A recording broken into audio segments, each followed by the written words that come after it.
Right, and welcome to this episode. Those of us who have ever attended a funeral service of an aged person conducted by the Church of Uganda might be familiar with the following words. Quote, all our days pass away under your wrath. We finish our years with a moan. The length of our days is 70 years, or 80 if we have the strength. Yet their span is but trouble and sorrow, for they quickly pass and we fly away. Who knows the power of your anger? For your wrath is as great as the fear that is due to you. Teach us to number our days aright, that we may gain a heart of wisdom. End of quote. Now, when I was growing up, I used to hear people say that life is sweet but short. And because of this, many people complained that God was mean, because they perceived the time given to us to live as being so short. And so they complained. And this hasn't changed, of course, because people still accuse God of meanness and unfairness. However, as I grew older, I started realizing that actually this statement that life is sweet but short was far from being an accurate description of what life actually is. I started realizing that life is neither sweet nor bitter, and it is neither short nor long. Sometimes it is sweet, sometimes it is bitter, and sometimes it is a mixture of sweetness and bitterness. One ancient Roman philosopher called Seneca had this to say in regard to the shortness of life. Quote, it is not that we have a short time to live, but we waste much of it. And I do strongly agree with him. If someone wastes their time, life, of course, seems short. But should they use it well, doing things that are aligned to their purpose, and that are most important, then life is never short. As if to make sure that he is not misunderstood, Seneca further said this, quote, life is long enough, and it has been given to us in generous measure for accomplishing the greatest things if the whole of it is well invested. But when life is squandered through soft and careless living, and when spent on no worthwhile pursuit, death finally presses and we realize that the life which we didn't notice passing has passed away. End of quote. I think there is nothing sadder than to realize that death is knocking at your door before you have started to live. However, this is a reality for most of us. Experience has also shown me that when you are happy, life seems short, seems to fly away. Time seems to move very fast, and you wonder where it has all gone. On the other hand, when you are in pain, oh my, time drags. You look at the watch every second, and time moves as if it is being pulled backwards by an invisible, gigantic force.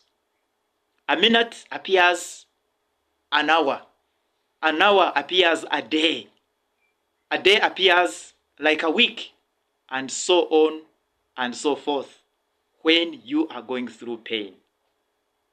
So, for someone in pain, life seems long. And if it was true really that life was sweet but short, we would not be having people commit suicide. I believe by the time someone decides to cut their life short, to them it must have appeared to have been too long. Because why should you decide to cut something short which is already short? So for that matter, life is neither short nor long. Its shortness seems to me to depend on how it has been used and on the state of one's mind. Also, it's not just sweet, as many people suggest.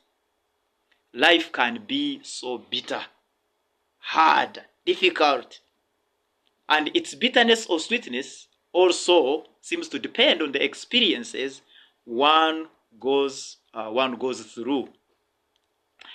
We have already heard the psalmist say, "The length of our days is 70 years, or 80 if we have the strength." Although this is an undeniable fact, for some people, 70 years or 80 years can be too short, while for others, this can be an eternity, depending on the situations or the circumstances they are experiencing. The story of Job in the Bible reveals a number of discouraging facts about life. We are told in that story that Job was a blameless man and an upright man who feared God and shunned evil. We are also told that among the people of the East, where he lived, he was surpassed by none in terms of greatness, because he had 7,000 sheep, 3,000 camels, 500 yoke of oxen, 500 donkeys, and a large number of servants. He had a vibrant family of 7 boys and 3 daughters, from whom he commanded great respect. But in a short space of time, he lost everything. As if that was not enough, he was also inflicted by a deadly disease. It was so painful that he cursed the day on which he was born, and his life, not impressed by how God was treating her husband, urged her to curse even God and die. Of course, Job's wife has received her fair share of criticism for doing this. But if we are to be honest, who would not be tempted to do the same if they were in her situation? We would also think God is unfair, as evidenced in the questions that we have for a long time asked about God's dealing with his people. We have asked ourselves times without number why God makes good people suffer. Has anyone never asked that question? But unfortunately, I have not yet heard anyone give a completely satisfactory answer to this question. Sometimes God takes our plans and dashes them to pieces, because we have seen people work hard and there is every sign that they are going to make it in life. But suddenly, something happens and things change. Someone whose business was booming suddenly becomes broke. Someone sells everything they have to educate their child, and the child dies immediately after graduation when the parent thinks, the time of suffering has come to an end.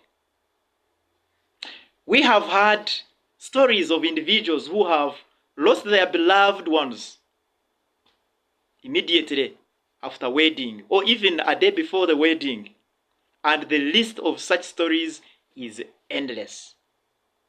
And it is hard to explain why God chooses to treat some people that way, while others seem to be abundantly favored, even when some of them are apparently very wicked.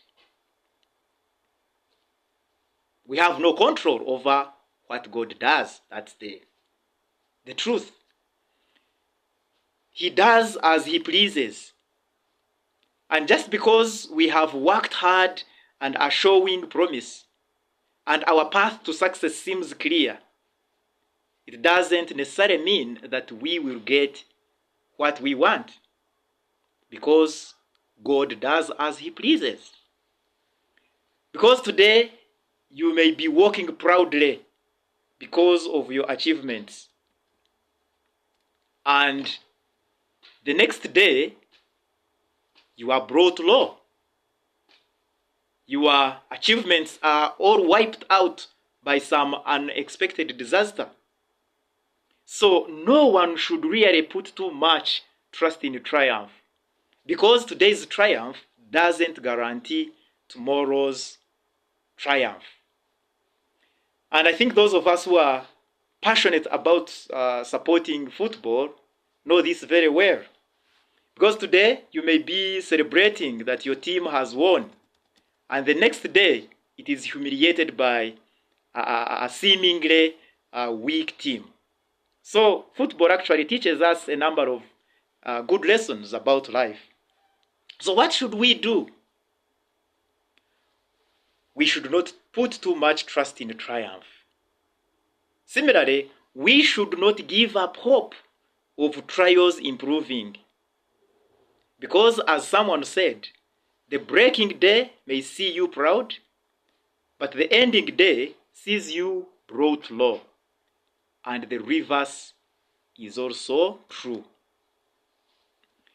There is a song that I have come to love recently, and it says, "Who has the final say? Jehovah has the final say." Jehovah turns my life around. He makes a way where there seems to be no way. Jehovah has the final say. So if Jehovah has the final say, what do you do?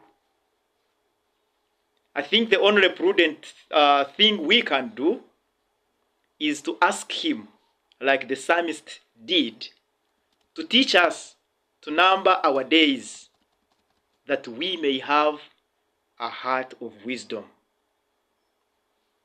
We should not be foolish as to boast about tomorrow, because as Seneca wrote towards the end of his life, no one has had so much divine favor that they could guarantee themselves tomorrow. No one. And James chapter 4 verse 13 to 16 in the Bible alludes to the same thing when it says, "Now listen, you who say, today or tomorrow we will go to this or that city, spend a year there, carry on business and make money. Why?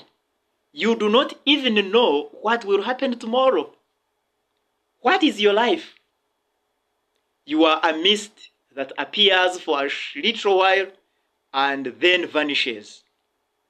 Instead, you ought to say,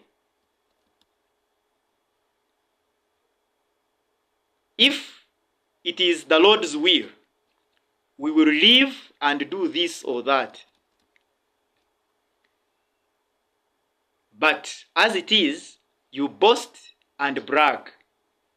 All such boasting is evil." End of quote. Now, this reminds me of one of the most humbling truths about life. And this is that we all stand equally naked and defenseless before God, whether we possess worldly wealth or not, whether we possess worldly power or not. So, as Peter said, do not be surprised at the painful trials as if something strange was happening to you, because these things happen to everyone. So if you face trials of any kind, don't take it personally and complain as if God has singled you out for this. No, you are not the first one to go through that, neither will you be the last one. So, how should we live this life? Peter says in his second letter that you ought to live holy and godly lives as you look forward to the day of the Lord and speed its coming. You are not sure when that day is coming, or you are not sure about the day you will live this life. Because as we read in the Bible, it comes like a thief. Therefore, live every day as if it was your last. And to use Seneca's words, put finishing touches on your life every day. Because he who puts finishing touches on his life every day is never short of time. God bless you.